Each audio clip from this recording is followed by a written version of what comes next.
I gotta get the little the tray that I put the food on. Yeah. I'm 54, and I was diagnosed with Huntington about December last year. It's not very advanced, thank God. Uh, uh, it hasn't really maybe I'm in denial, but I don't think that it's impacted me. Yeah. Rita has Huntington's disease. It's a neurological disorder that just takes over the brain in certain areas. So eventually you get to a point where you become incompetent and they have to go into a facility. Rita has always been independent her whole life, and we sat around when we realized that she had Huntington's, and we asked her what she wanted, and she was very against going into a nursing home, understandably, because she's really not there yet. Make sure you get some of that chow in your system. Managed long-term care supports and services really is geared towards those who face large challenges and who would be at risk for being in a nursing home or facility-based.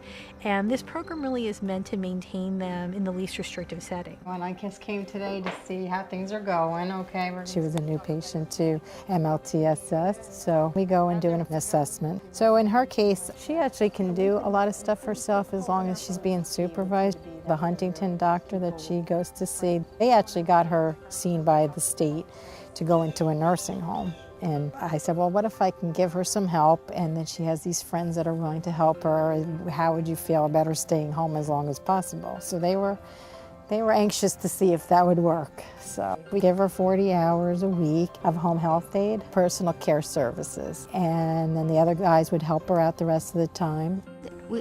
This girl, Gabby, comes over and she can speak with me. She's very, very helpful and energetic.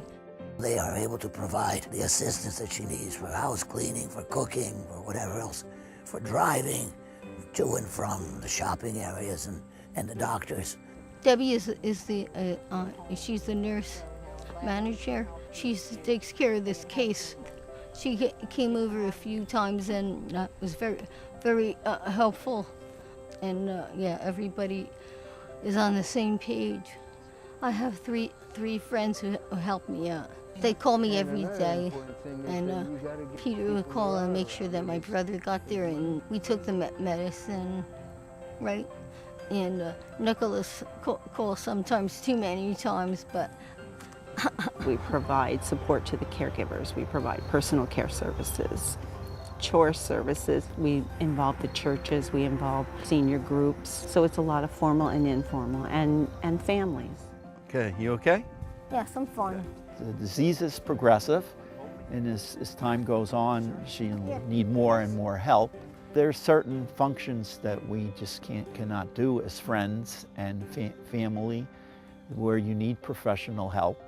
Let Bubbles say hello.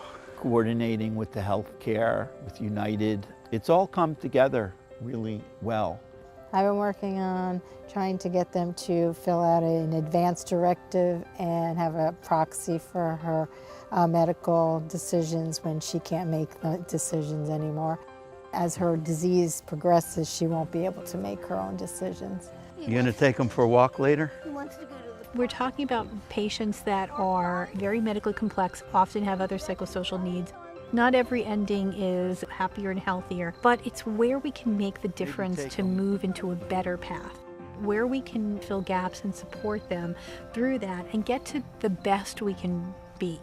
That really, I think, is what the goal is. I remember when she first was told by Dr. Frank that she had Huntington's disease.